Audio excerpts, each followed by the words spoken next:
this will be hard also.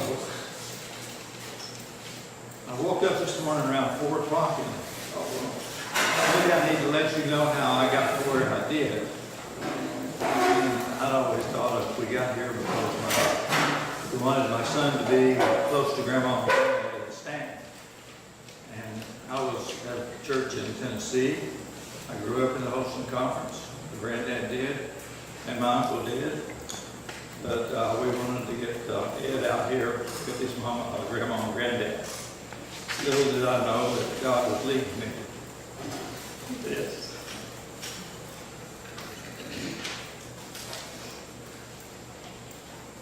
In 1972, I was appointed the director here, and it lasted to 1979. And at that time, it was Overlook and Brother Woods that were together, and there was no parsonage. So I lived in the A-frame, Brother Woods, until we could build our parsonage here on the property. Dad was a plumbing contractor and taught me to be a plumber, wanted me to do it, but I didn't. And so at St. Mark's in Waynesboro, they didn't have a parsonage, they rented. So we built a new parsonage there on the property, and guess who got to put the plumbing in?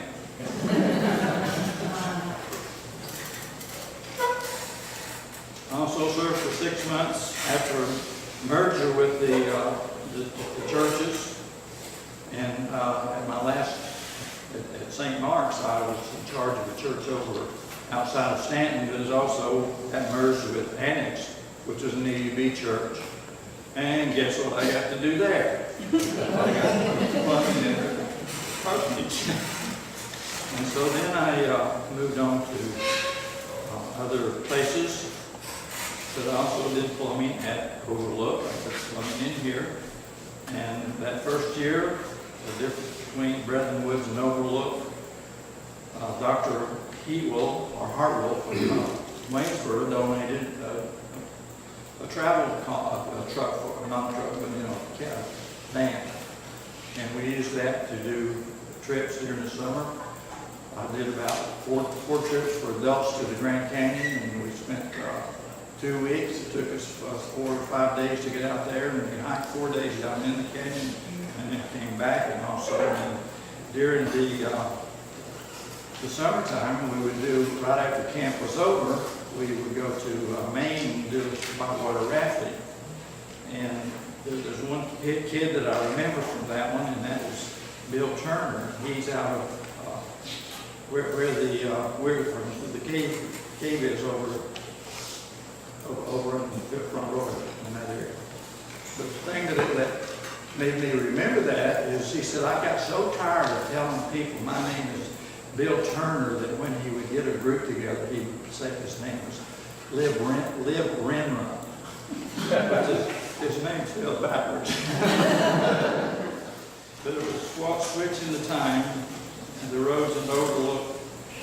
When I got here, every time it really rained, the streets flooded.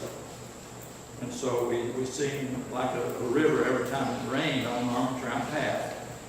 And it was fixed by the Virginia Highway Department. They got dirt out of the hill and moved on. And they were they pulled trees loose and got dirt from under it. And I asked the Virginia folks, I said, how are you going to cover that hole up? Well, the trees. And they said, we're going to bury it. And I said, no, you're not. And so we had a burning schedule in January. It was cold. I got permission. And I asked for men from Stanton, Winchester, and which one am I missing? Yeah. And they came in. It was in January, and it was bitterly cold. And we had the tractor out there. It's got a bucket on the front, and when it burned away a certain amount, we'd pick it up and put it in more there. And my thought was, there's no way I'm going to let them put that trees in and bury it, because we couldn't have put anything over it. And so now we've got the beautiful land retreats and the blessing right there.